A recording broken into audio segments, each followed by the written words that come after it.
You know, I'm just so disappointed and I'm so angry. And I'm mostly angry with African Americans.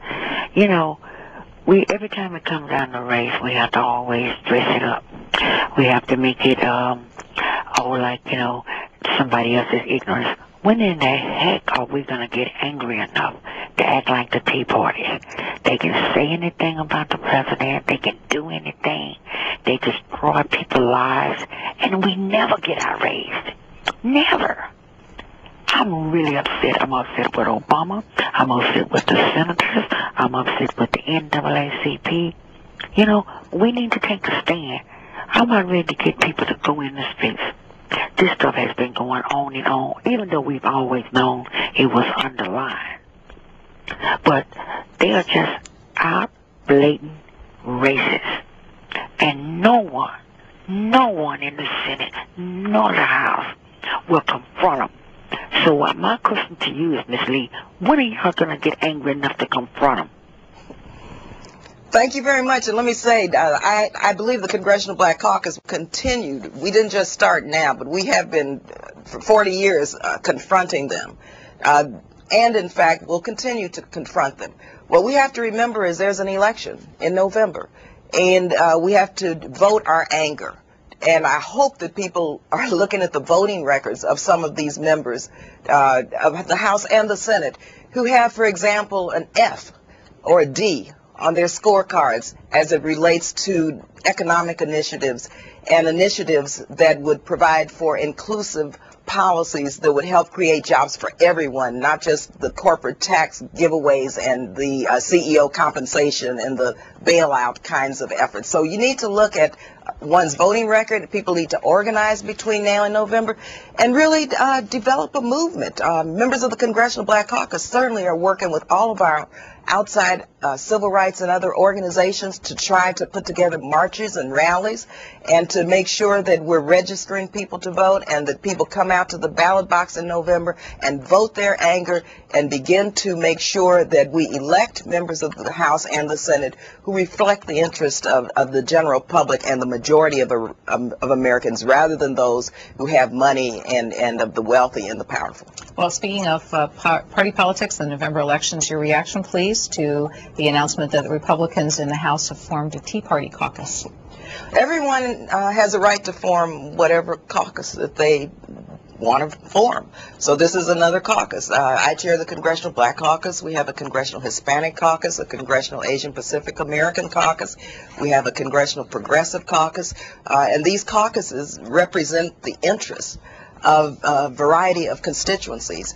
So their caucus, I assume, will address the very narrow interests of this Tea Party movement, which many people are beginning to see as being a movement that doesn't reflect the views of the majority of the American people.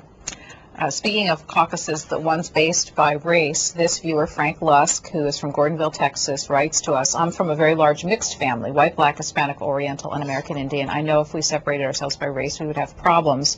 Yes, we are different shades of color, but we are one family. This is the way the U.S. should be, different shades, but all U.S. Americans. When members of Congress start separating themselves by race, it gives the appearance that the different caucuses represent some Americans, but not others. This is wrong. There should be only one caucus in the U.S. Congress, and that would be the American caucus, regardless of race, color, etc. What do you say to my question? Sure, we're not separating ourselves by race, but we are Americans. And let me say, we have a very unique history, members of the Congressional Black Caucus, as being members who represent communities which have been discriminated against historically. We have, my constituency is a constituency with many Latinos, many Asian Pacific Islanders, many African Americans, many progressive whites, many liberal whites, conservative whites, and so we try to come together to work on an agenda that's reflective of inclusion for all. With regard to the caucuses, such as the Congressional Black Caucus, I think when you look, and we've been in existence for 40 years now, and we historically have been known as the conscience of the Congress.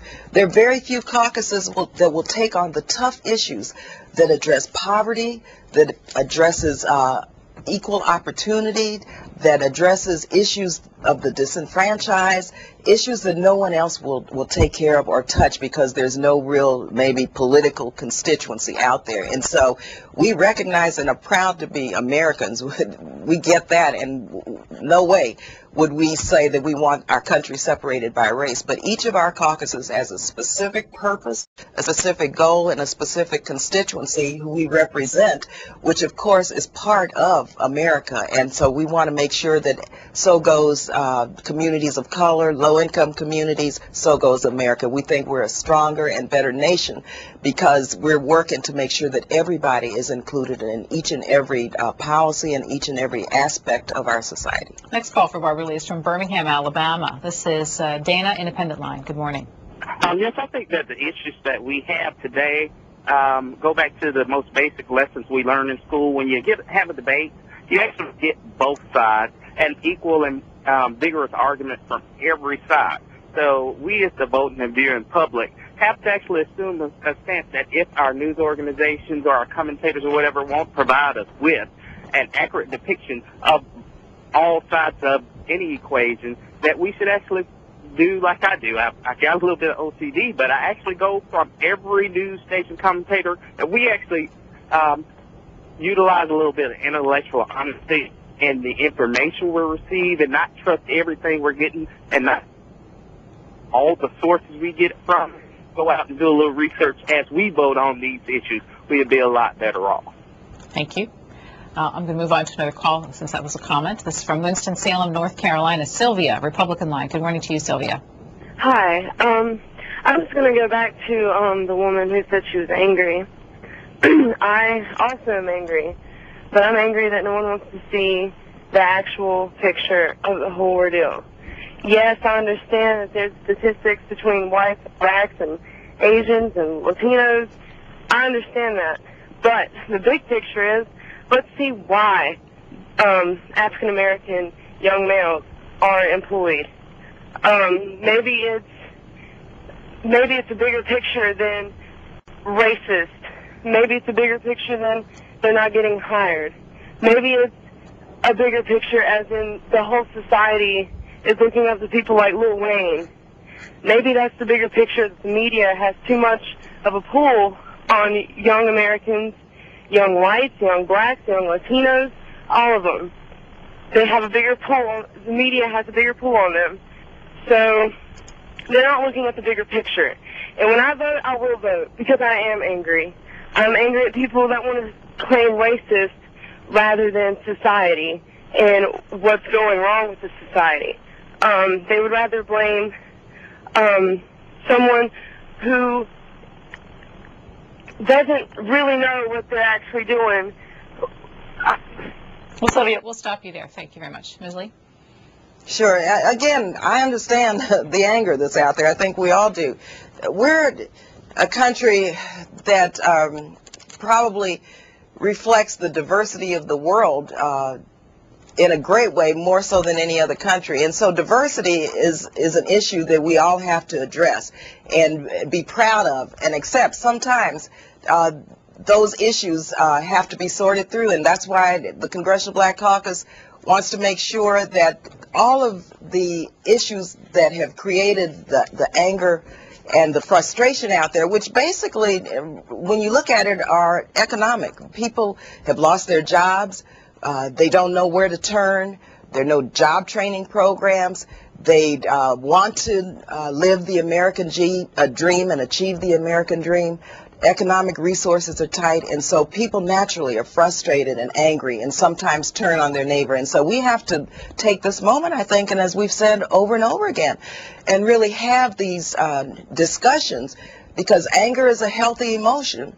But in fact, we have to channel that anger into making sure that we move forward and create a country that provides for the American dream for all. And that's going to take a lot of work. We've come a long way. When you look at the sacrifices that have been made to just get us this far, they're enormous. But we have to